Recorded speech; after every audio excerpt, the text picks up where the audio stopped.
네, 다 같이 한 목소리로 읽겠습니다. 읽습니다. 주의 말씀은 내 발의 등이요 내 길의 빛이니이다.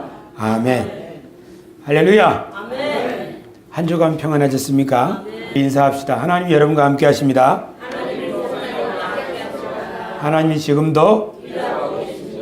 하나님이 지금도 일하고 계십니다. 오늘 차 타고 오면서 장명호 권사님의 입맛이 어떤 입맛이냐 하는 이야기를 나누었어요.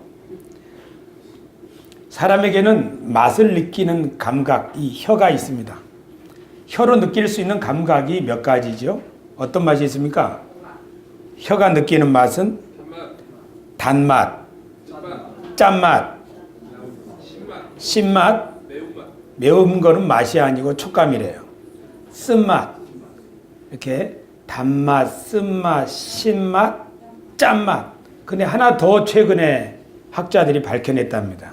그게 뭐냐면은 감질맛. 진짜예요. 감질맛이 있다는 거죠. 떫은 맛, 매운맛은 맛이 아니고 촉감이래요. 사과향, 포도향, 이건 후각이고. 우리가 맛있는 음식을 먹으면은 맛있다. 그러지 않습니까? 이렇게 사람은 혀를 통해서 맛을 느낍니다. 하지만 사람의 마음속에도 뭔가 이렇게 느끼는 감각이 있습니다. 그 마음속에 어떤 감각을 느끼면은 마음이 움직이죠. 그것을 감동이라고 합니다. 그래서 예술 작품이나 영화, 공연을 보고 마음이 느끼니까 감동을 받고, 또 어떤 공부를 하면서 뭔가를 깨달으면은 마음이 느껴지니까 하고 깨우침이 생기는 거죠. 우리 사람 마음속에 뭔가를 깨닫게 되는 것, 이게 예를 들면 이 꽃이 그냥 꽃인 줄 알았는데 이게 한 달, 두 달을 넘어가네 하면서 이 꽃에 대한 특별한 느낌을 갖게 될 때 이 꽃은 나에게 특별한 의미가 있는 거죠. 우리가 맛을 느끼는 것을 미각이라고 하듯이 어떤 사물이나 사람이 나에게 어떻게 특별하게 느껴질 때 그것을 우리는 의미라고 합니다. 따라합시다. 의미. 맛은 혀로 느끼지만 의미는 마음으로 느끼는 것입니다. 그래서 사람들이 마음에 뭔가 느껴질 때마다 사람들은 감탄사를 하죠. 감탄사를 하는 겁니다. 우리 사람들은 이렇게 먹을 것을 찾으러 다니는 이런 미식가도 있지만 마음에 뭔가 이렇게 느낌을 찾기 위해서 우리는 끊임없이 뭔가 의미를 추구하는 존재입니다. 어쩌면 해외여행을 가는 사람들도 외국에 가서 뭔가 새로운 것을 느끼기 위함일 것입니다. 공부를 하고 학문을 연구하는 사람들도 이것이 무슨 의미가 있을까? 예를 들면 생물학을 연구하는 사람들은 저 생물들이 우리에게 어떤 의미가 있을까? 그런 걸 연구해서 보여주는 거죠. 그러면은 그 사람들의 가르침을 통해서 우리는 새로운 세계를 깨닫고 내가 알지 못했는 것을 깨달으면서 우리는 그렇구나 하고 이렇게 좋아하는 거죠. 우리 인간은 의미를 추구하는 존재입니다. 그런데 이렇게 의미를 추구할 때는 마음에 이렇게 눈 같은 게 있어요. 육신의 눈으로는 사물을 판단하지만 우리 마음의 눈으로도 뭔가를 깨닫고 바라봅니다. 눈은 눈 자체로 보는 게 아니고 눈은 반드시 빛이 있어야만 사물을 볼 수 있습니다. 눈이 있다고 해서 그대로 볼 수 있는 것이 아니라 빛이 비춰 주어야 사물을 볼 수 있죠. 이처럼 우리 마음에도 뭔가 의미를 추구하는 눈이 있는데 그 눈이 아무리 보고 싶어도 그것을 비춰주는 불빛이 있어야 우리의 존재와 세상을 이해할 수 있게 되는 겁니다. 그 빛이 오늘 성경 말씀에는 주의 말씀은 내 발의 등불이요 내 길의 빛이라고 말합니다. 그러니까 하나님의 말씀은 우리들의 마음의 눈을 밝혀주어 가지고 우리가 옆에 있는 사람이나 나 자신이나 만물이나 세상을 분명히 깨달을 수 있도록, 아, 세상이란 게 이런 것이로구나. 아, 옆에 있는 이 사람이 바로 이런 존재로구나. 심지어는 나 자신이 이런 사람이구나. 나도 몰랐네. 하면서 깨닫게 해주는 것. 그것이 바로 등불처럼 진리의 빛이라고 하나님의 말씀을 소개하고 있습니다. 교우 여러분, 우리가 믿고 있는 이 신앙을 종교라고 하죠. 종교라고 할 때 이 종교라는 말은 서양 사람들은 종교를 릴리전이라고 하고 우리나라 사람들은 종교를 종교라고 말합니다. 한번 오늘 따라 합시다. 미국 말로 릴리전. 우리가 말하는 종교를 서양 사람들은 릴리전이라고 합니다. 릴리전이란 말은 두 말이 합쳐진 건데 리는 다시고 리가레 이 말은 묶는다 이 말입니다. 다시 묶는다는 말이 서양 사람들이 말하는 종교입니다. 서양 사람들은 무엇을 다시 묶을까요? 종교가 뭘 묶지요? 인간과 하나님 사이를 다시 묶는 겁니다. 그래서 인간이 하나님과 너무 멀리 떨어져 있다고 느낄 때마다 인간은 제사나 희생이나 제물이나 기도나 예배나 이런 것을 통해서 신 앞에 이렇게 다시 나아가려고 하는 것, 그것이 바로 서양 사람들이 말하는 릴리전 종교입니다. 그러면 동양 사람들은 종교를 뭐라고 말할까요? 교는 가르칠 교자입니다. 종자는 마루를 말합니다.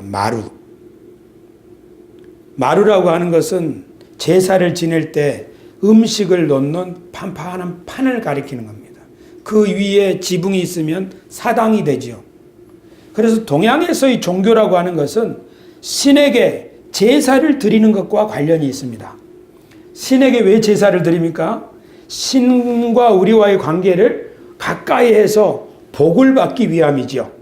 그러니까 종교라고 하는 것은 제물이나 제사장, 헌물, 기도, 정성 이런 것들을 가지고 신하고 우리의 관계를 다시 가깝게 묶기를 위한 것, 이것이 바로 서양이 말하는 종교고 우리 동양은 그걸 제사의 형태로 표현하고 있습니다. 그런데 이 종교는, 이 제사는 계속 반복됩니다. 시제도 해마다 반복되고 제사를 드리다 안 드릴 수는 없잖아요. 구약에도 모든 제사들은 계속됩니다. 이 말은 끊임없이 신과 우리의 관계를 회복하기 위한 인간의 노력이 계속 몇천 년 동안 이어내려 있고 앞으로도 계속 이어질 거라는 말입니다. 그런데 예수님은 이 땅에 오신 이유가 우리와 하나님 사이의 관계를 한 번에 회복시키기 위하여 오셨습니다. 예수님 자신의 몸을 제물로 드려서 다시는 제사를 드릴 필요가 없고 다시는 하나님과 우리의 관계가 끊어질 필요가 없는 그런 제사를 드리기 위하여 이 땅에 오셨습니다. 믿으시면 아멘 합시다. 그래서 어떤 사람들은 말하기를 기독교는 종교가 아니다, 그런 말을 하는 사람이 있습니다. 그 사람이 하는 말은 무슨 뜻이냐면 기독교는 다른 종교처럼 신에게 은총을 받기 위하여 제사를 드리고 정성을 바치고 이렇게 하는 것 아니라는 말입니다. 왜냐하면 기독교에서 예수님은 하나님과 우리 사이를 화목하게 하는 단번에 영원한 제사를 드려서 예수님께 나오는 모든 사람을 하나님의 종이 아니라 하나님의 아들로, 하나님의 자녀로 만들었기 때문에 이 끈은 다시 묶을 필요가 없는 영원한 끈이 되었다고 우리들에게 소개하고 있습니다. 할렐루야. 이것을 믿는 사람이 기독교인입니다. 그래서 이 기독교인은 다시는 신에게 복을 받기 위하여, 특별한 은총을 덧입기 위하여 제물을 드리거나 정성을 바치거나 어떻게 잘 보이기 위하여 뭔가를 할 필요가 없는 사람들입니다. 믿으시면 아멘 합시다. 이 관계는 그 무엇도 끊을 수 없기 때문에. 그런데 어떤 그리스도인이 예수님을 믿은 지 얼마 안 됐을 때 가만히 있자, 내가 하나님이 우리를 위해 예수님을 보내셔서 우리를 영원히 하나님의 자녀로 삼았다고 하긴 하는데 그래도 우리 집에 내려오는 제사는 좀 지내야 되지 않을까? 우리 조상님이 화내면 어떡하지? 이런 생각을 할 수도 있습니다. 또는 얼마 동안 교회 다니다가 내가 정말 하나님의 자녀 된 거 맞을까? 한 주간 살면서 내 생활과 행동이 엉망이었는데 일주일 동안 교회도 별로 나오지 않았는데 하나님이 나를 이렇게 보시면 어떡하지? 그런 생각이 들 수 있을까요? 없을까요? 있지요. 나와 하나님 사이가 멀어졌다고 느낌이 들 수가 있지요. 그래서 우리들이 기독교인이 종교인처럼 다시 하나님 앞에 내가 제사를 드려야 되겠다. 다시 한번 하나님의 은총을 내가 받아야 되겠다.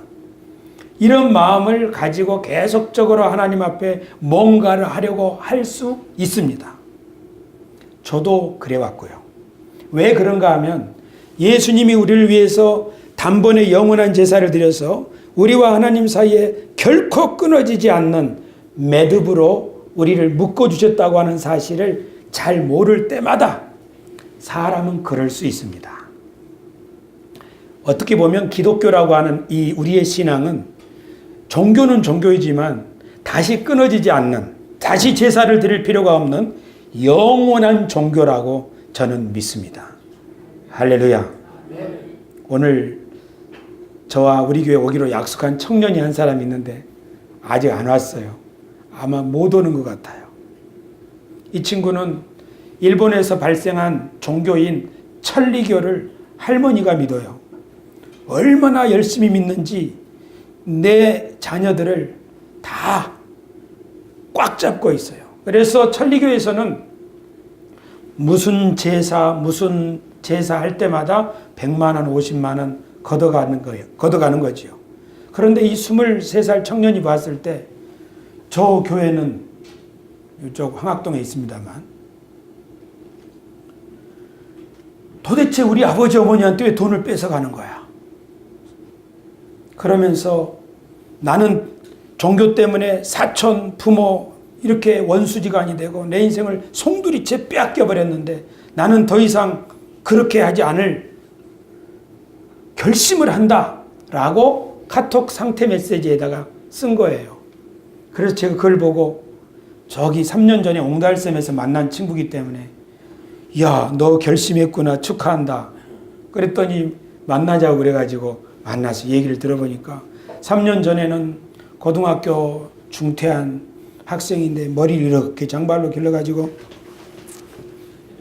이렇게 다니는 친구였어요. 근데 지난 3년 동안 얼마나 고생을 했는지 고등학교를 안 나와서 군대도 현역으로 못 가고 공익요원으로 가게 돼요. 그래서 목, 금, 토 3일 동안 전단지를 돌리는 일을 하면서 그렇게 착취를 당한 거예요. 머리를 짧게 깎고 저하고 1시간 동안 얘기하면서 제 마음속에 기억나는 이야기가 이거예요. 목사님과 제가 성경 공부를 하면 왜 사는지 이유를 발견할 수 있나요? 23살 청년에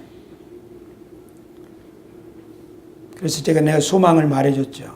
그랬더니 이 친구가 저는 결혼 안 합니다. 왜? 저 같은 놈 또 나올까 봐서요. 23살 청년의 비극이에요. 하지만 이 사람이 대학 나온 것도 아니고 철학을 공부한 것도 아니에요. 세상에서 치고 착취당하고 하다 보니까 내가 살아야 될 이유를 못 찾겠다는 거예요. 우리 인생은 먹을 것만 있어서 하는 게 아니잖아요. 혓바닥으로 맛을 느끼면서만 인생이 행복한 게 아니고 마음에 이게 인생이구나. 하나님이 이처럼 우리를 사랑하는구나. 하나님이 나를 정말로 사랑하는구나. 그래서 나를 자기 아들로 삼아주셨구나. 나를 영원토록 함께 하시는구나. 나를 떠나지 않는구나. 나를 위하여 하나님의 나라를 물려받을 상속자가 되게 하셨구나. 또 배우고 보니까 하나님이 나에게 이 땅에 태어나게 하신 것은 목적이 있구나. 하나님의 위대한 계획의 일부분이 되게 하려고 나를 서울에 태어나게 하셨구나. 이렇게 인생의 의미, 자기의 의미, 그리고 자기가 왜 이런 가정에서 태어났는지 의미들을 사람들이 깨닫기 시작할 때 사람들은 당당하고 행복하게 살아갈 수 있습니다. 그래서 저는 그 친구에게 너 일주일에 1시간 나에게 투자해라. 그리고 충분히 무르익이면 우리 교회 데리고 오려고 그랬는데 이 친구가 방황하는 것 같아가지고 당장 이번 주부터 와라 그랬는데 기다려야 해요. 그 친구가 충분히 말씀 안에서 자기를 회복하고 하나님이 나를 얼마나 사랑하는지 성경을 통해서 배우고 확신하기 시작하면 자신을 모든 사람 앞에 커밍아웃 할 수 있는 사람이 될 줄로 믿습니다.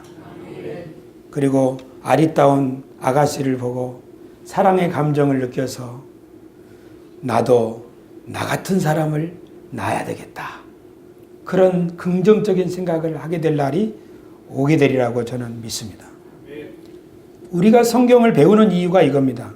성경을 배우는 이유는 그냥 머리를 쓰게 하려고 하는 게 아닙니다. 하나님의 말씀을 배우는 이유는 하나님의 말씀을 배우는 동안에 우리가 내가 이런 존재로구나. 내 인생에 이런 의미가 있었구나. 그런 걸 깨닫게 되는 것이죠. 그 의미를 깨닫지 못하면 우리는 고민해요. 방황해요. 제가 대학교 1학년 때 1987년도에 학교 게시판에 책 소개하는 책이 하나 붙어 있었어요. 그 책 제목은 이겁니다. 종교에 얽매이지 않는 그리스도인. 그러나 그때 저는 그런 책을 읽지 않았습니다. 왜냐하면 저는 날마다 기도하는 기도파 청년이었거든요. 새벽 기도 다니고 학교 끝나면 도서관에 가지 않고 또 교회 가서 기도하고 밤에 기도하고 물론 그렇게 하다가 저희 집사람을 만나긴 했습니다만 결과로 어떻게 됩니까? 교회에 많이 가서 기도하면 하나님이 기뻐할 거라고 생각했기 때문에 그렇게 하다 보니까 학교 점수가 안 나오죠. 제가 세상에 대학교를 장학금 받고 들어갔는데 나중에는 제일 공부 못하는 사람이 되었어요.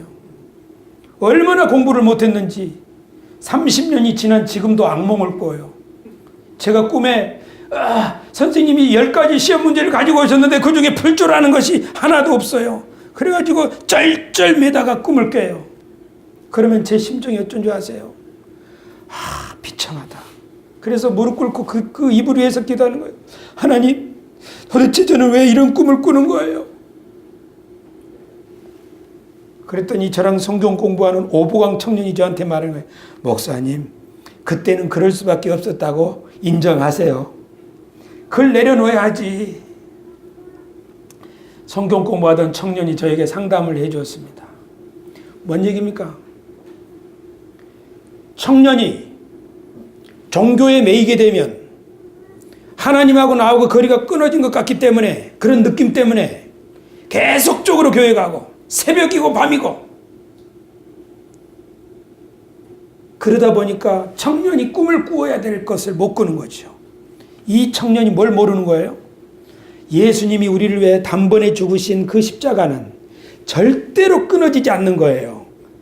제가 설령 주일날 교회를 못 갔다 할지라도 제가 도서관에서 공부하느라고 밤을 새우면서 아침에 늦잠 자버려서 오후 3시에 일어나가지고 주일날도 교회 못 갔다 할지라도 이 줄은 끊어지지 않는데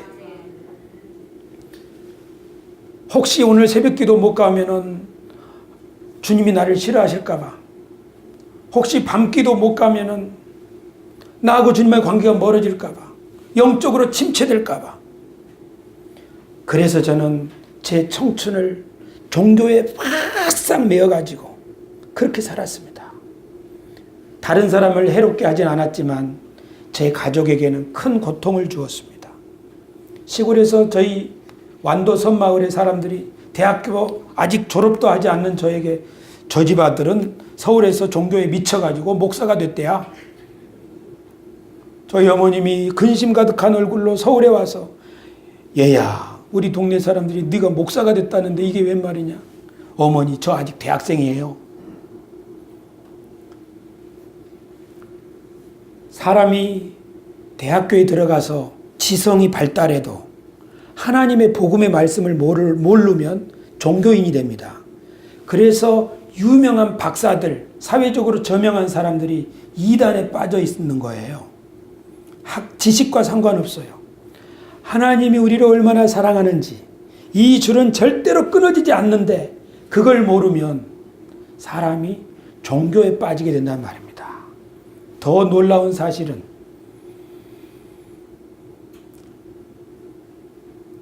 천국이에요. 천국에 대한 두려움.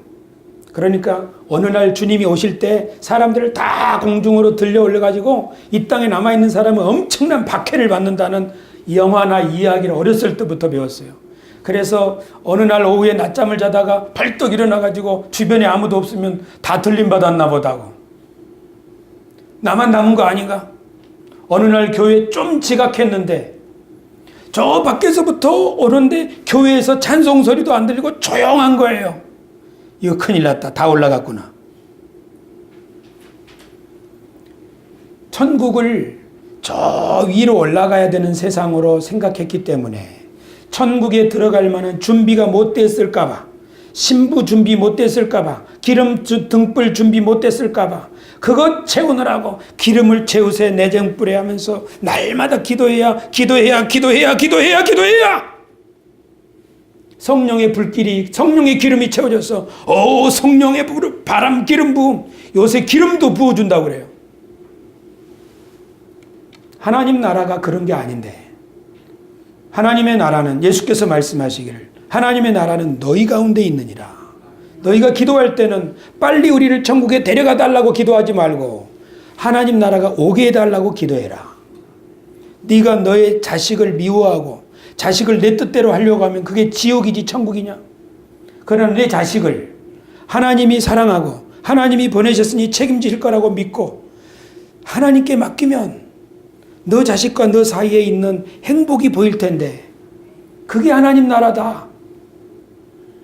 하나님이 우리들에게 이 소중한 인생을 주셨는데 그 인생을 정말로 행복하고 의미 있게 살지 못하게 하는 두 번째 가르침은 하늘나라에 대한 착각입니다.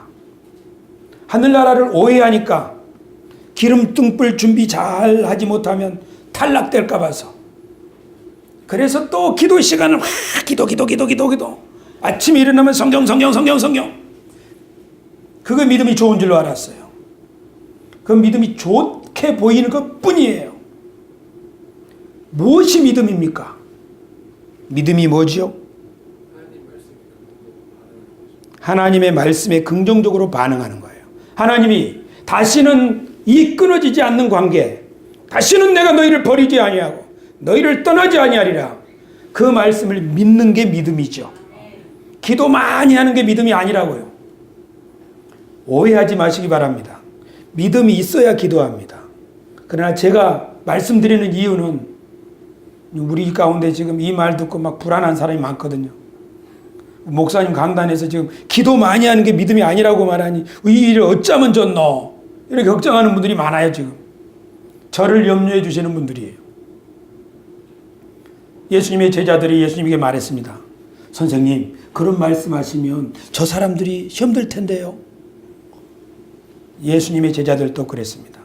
그러나 말의 의미를 알아야죠. 농담을 말했는데 진담을 알아들으면 그건 얘기가 아니잖아요. 지금 왜 이 말 하는지 의미를 모르고 말꼬리 잡는 사람은 나는 바보입니다 하는 소리죠. 바보에게 말꼬리 잡힐 것을 두려워할 필요는 없습니다. 교우 여러분, 하나님의 나라는 주님이 우리에게 물려주시려고 하는 나라예요. 우리를 통하여 하나님이 우리에게 주신 지혜, 건강, 소질, 가정, 인생 이것을 가지고 정말 아름다운 가정을 이루고 자녀들과 행복하게 지내고 이웃들과 더불어 하나님의 은혜를 함께 나누면서 서로 돕고 지낼 수 있게 되는 것, 그거 쉬운 일 아닙니다. 자녀들 키우는 것도 쉬운 일 아니에요. 내 인생을 똑바로 살아내는 것도 어려운 일이에요. 그렇기 때문에 우리는 하나님의 도움이 필요해요. 하나님의 도움이 없으면 인생은 고해와 같은 거예요. 고통의 바다라고요. 지옥이라고요. 그러나 하나님이 함께 하시면 이 넓은 바다를 멋지게 항해하는 항해자들이 될 줄로 믿습니다. 주의 말씀은 내 발의 등이요 내 길의 빛이다. 하나님의 말씀이 나에게 인생의 의미를 밝혀준다는 거죠. 그러나 이 하나님의 말씀을 잘못 읽으면은 저처럼 된다고요. 예수 그리스도께서 우리를 단번에 영원히 하나님의 영원히 변치 않는 아들과 딸과 상속자로 삼아주셨고, 내가 어디 가서 무엇을 하든지 나를 지켜주시고 나를 통해서 일하시는 그분을 내 주님으로 모셨으니 우리가 걱정할 이유가 뭐 있습니까? 동의하시면 아멘. 그래서 우리 교회 인사가 그거지요. 하나님이 여러분과 함께 하십니다. 하나님이 목사님과 함께 하십니다. 아니, 우리 이제 인사하자고요. 하나님이 여러분과 함께 하십니다. 하나님이 목사님과 함께 하십니다. 그 말이 얼마나 중요한지 기억하시기 바랍니다. 우리 옆에 친구에게 손맞춤 하면서 하나님이 당신과 함께 하십니다. 이 말은 무슨 뜻입니까? 영원히 떠나지 않는단 말입니다. 그러니까 걱정하지 말라고요. 하나님이 당신과 함께 하십니다. 이 말은 걱정하지 말라고요. 믿으시기 바랍니다. 두 번째, 하나님의 나라. 하나님의 나라는 우리 어디로 데려가는 나라가 아니고 나의 인생을 통해서 하나님이 일하실 것을 보여주는 나라. 그래서 우리는 또 이렇게 인사하지요. 하나님이 지금도, 제가 얼마나 뼈에 사무쳤으면 우리 교회에서 이 말을 그렇게 할까요? 하나님이 나를 데려가려고 일하시는 것이 아니라 하나님이 나를 통하여 우리 자식들을 잘 키우시려고 일하시고, 하나님이 나를 통하여 어떤 사람을 잘 회복시키려고 일하시고, 그러려고 나를 대학에 보내셨지요. 그런데 제가 착각하니까 우리 형님이 어느 날 교회에 찾아오셨어요. 점심시간에 교회 밖에 있는 놀이터에서 형님을 만났는데, 하여강아, 공부도 좀 해야지. 그때 제 마음은 형님한테 이런 심정이었어요. 형님이 나를 교회로 인도하시고 이제는 형님이 믿음 없어서 예배드리고 있는 나에게 이런 말씀 하십니까? 여기까지 올라왔어요. 형님을 측은하게 읽었다고요. 그러나 그것은 저의 착각이었어요. 그러니까 사람이 예수 그리스도의 복음을 제대로 못 배우면, 교회에 열심을 내면 부인들은 남편 몰래 교회에다가 돈 다 갖다 바치고, 학생들은 공부 열심히 안 하고 교회만 빠져 있고, 민기 아버지 자녀들 그렇게 될까 봐 걱정되죠. 걱정된대잖아. 우리 목사님처럼 우리 애들 저렇게 되면 안 되는데 걱정되죠. 제가 그렇게 빠졌기 때문에 이렇게 사람을 안 만들려고 교회에서 이거 하는 거예요. 때때로 욕먹어요, 저. 그렇게 가르치면 사람들이 누가 기도하겠느냐. 가뜩이나 당신 알듯이 사람들이 교회에서 기도 안 하고 성경 안 보고 그러는데 당신 그렇게 설교하면 교회 사람 누가 기도 헌금하겠느냐. 하나님한테 잘 배우려고 해야지 하고 저한테 막 그래요. 그러면 당신 교회 망한다. 때때로 어떤 사람은 제게 다가와서 그런 말이에요. 당신 이상한 사람 아니야? 그러나 우리 세수만교회 망하지 않습니다. 우리 세수만교회 하나님을 진짜 사랑하는 사람들 모이고 있습니다. 그것이 진짜 신앙이죠. 그냥 바들바들 떨면서 살아가는 크리스찬. 세상 사람을 다 품어야죠. 저 사람들은 지옥 갈 거야. 우리들은 천국 갈 걸? 이게 무슨 그리스도인입니까? 하나님이 우리를 사람 차별하라고 보는 게 아닌데, 우리들을 하나님이 이 땅에 먼저 부르신 것은 믿는 자나 안 믿는 자나, 기독교인이나 불자나 이슬람 교도들이나 심지어 동성애를 앓고 있는 사람들이나 모든 사람들을 그리스도의 사랑으로 품어서 함께 돕고 함께 일어나도록 하자는 거죠. 왜 우리 개신교도들이 특별히 마음이 편협하냐 하면요, 천국에 들어가기 위해서 그래요. 천국에 들어가려면 어떤 이단은 14만 4천 명만 들어간다고 하잖아요. 신천지. 그리고 어떤 교단은 천국에 들어갈 자가 적다고 하잖아요.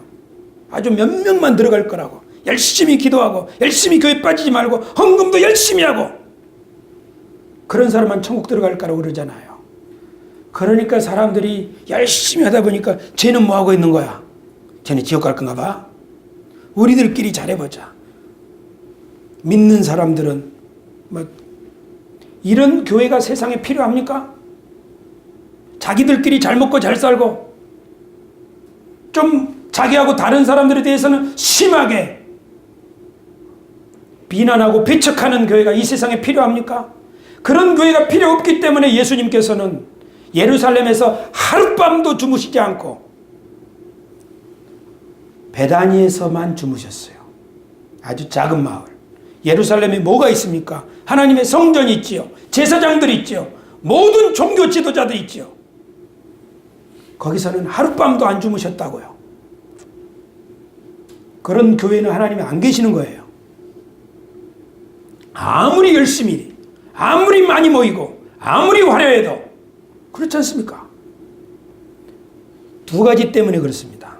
하나는 예수님이 단번에 영원한 제사를 드린 이 십자가가 뭔지 모르기 때문에 계속 다시 연결하려고 하는 거예요. 돈 들여서, 제사 들여서. 우리는 그런 게 아닙니다. 우리가 영원히 하나님과 함께 하나님의 자녀라면 어떻게 하겠습니까? 제가 양자를 하나 우리 집에 드렸다 합시다. 5살짜리, 아니 9살짜리. 9살짜리 양자가 우리 집에 들어왔어요. 자, 거실에 앉아 있습니다. 어떻게 앉아 있겠습니까? 냉장고 문 열겠습니까? 냉장고에서 음료수 꺼내서 벌컥벌컥 마실 수 있나요? 그러면 제대로 된 양자지요. 하지만 양자는 그렇게 못해요. 그러나 우리가 그를 사랑해주고 너는 진짜 아들이야. 계속 사랑해주면 시간이 지나서 어느 날 내가 진짜 우리 아버지의 사랑받는 아들이구나 하는 확신이 들 때 이 아들은 냉장고를 열고 꺼내 먹을 거예요. 우리 그리스도인들이 세상에 나가서 사람들을 섬길 수 있는 사람이 되려면 내가 다시는 끊어진 줄을 잇기 위해서, 영적으로 침체된 것을 회복하기 위해서, 다운된 것을 어떻게 하기 위해서 그렇게 하려고 하는 시도를 수고하고 무거운 짐이라 여기고 버리고 하나님이 나를 영원히 버리지 않을 것을 확신하는 믿음 가운데 서야 합니다. 그러기 위해서 우리에게는 하나님의 말씀을 배움이 필요합니다. 이거구나. 이거구나. 이게 많아져야 생각이 바뀝니다. 생각이 바뀌지 않는 한 청춘은 날아가고 가정의 경제도 파탄될 수 있습니다. 그러니 우리 모두 다 하나님의 말씀을 배우는 일에 힘씁시다. 하나는 은혜의 복음을 배워야 하고 하나는 하나님의 나라에 관한 하나님의 경륜을 배우는 것입니다. 그래서 제가 교우 여러분들과 함께 성경 공부를 하고 또 그룹으로 모여서 하시라고 하고 청년들과 독서 모임을 갖고 장년부 독서 모임도 갖고 그러는 겁니다. 그 모임 속에서 공통적으로 나오는 반응, 그것은 뭐냐면 이거구나. 이거구나. 우리 청년들도 학생들도 이거구나. 이 깨우침들이 늘어날 때 비로소 학생은 자신의 주어진 임무인 학업을 멋지게 수행해낼 것이고 아버지 어머니들은 가정을 잘 세워나갈 수 있을 것입니다. 그래야 양자가 진짜 아들이 되는 거지요. 할렐루야. 아멘. 이것이 바로 교회에서 들려주는 주의 말씀은 내 발의 등이요 내 길의 빛이니이다. 하나님의 말씀을 배우고 그 말씀을 쫓아 행할 때 우리의 인생은 지금보다 몇 곱절 풍성해지게 될 것이고 우리 교회는 이 세상에서 정말 빛나는 산 위에 세워진 등불이 될 줄로 믿습니다. 우리 그런 교회를 만들어 갑시다. 우리 그런 당당한 하나님의 자녀가 됩시다. 기도하겠습니다. 존귀하신 아버지 하나님, 주님의 말씀은 내 발의 등이요 내 길의 빛이니이다 하신 성경의 말씀처럼 하나님의 말씀이 내 삶을 밝혀주시고 내가 누구인지 깨닫게 해 주시고 하나님이 예수 그리스도를 통하여 하신 일이 어떤 것이었는지 그 의미를 깨닫게 하여 주시옵시고 그리고 우리가 이 세상에 왜 사는지 내 인생이 어떤 의미가 있는지를 발견할 수 있도록 이끌어 주셔서 들짐승처럼 방황하는 인생이 아니라 주 예수 그리스도의 나라를 상속하여 푯대를 향하여 그리고 한 걸음 한 걸음 나아가고 우리 사랑하는 가족과 더불어 행복하고 우리가 사는 그 이웃과 더불어 밝고 아름다운 세상, 함께 울고 함께 웃고 서로 손잡고 연대하는 세상, 아무도 배척하지 아니하고 서로 포용해 주는 세상, 주님이 다스리는 그 나라를 만들어 갈 수 있도록 우리를 이끌어 주옵소서. 예수 그리스도의 이름으로 기도드리옵나이다. 아멘.